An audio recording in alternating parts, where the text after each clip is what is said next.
April 18, Good Friday. Akala ng marami, simpleng hike lang sa Mount Pinatubo. Pero hindi yun ang nangyari. May isang content creator na nag-post sa TikTok. Sobrang excited pa sila.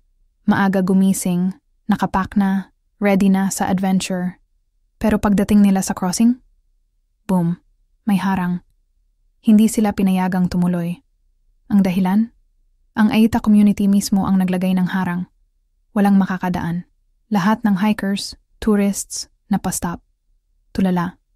Sabi pa sa video, "We were all set for an epic adventure. But the Aita community had put up a barricade and no one was allowed through." At hindi lang sila. Marami raw ang naharang. Pero ang mas mabigat, hindi lang ito simpleng harang. Protesta ito. May isang Aita elder pa na nagsalita. Diretso ang banat. Kung gobyerno natin ang maaasahan namin, yung NCIP anong ginagawa? Walang ginagawa. Grabe. Ramdam mo yung frustration.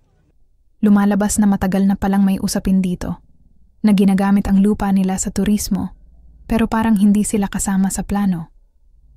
Ayon din sa content creator, nagpadala na pala ng liham ang mga Aita sa tourism office. Sinabing magsasara sila.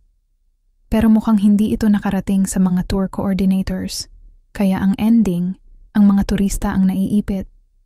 Pero imbes magalit, ito yung sinabi nila. This land is their home first.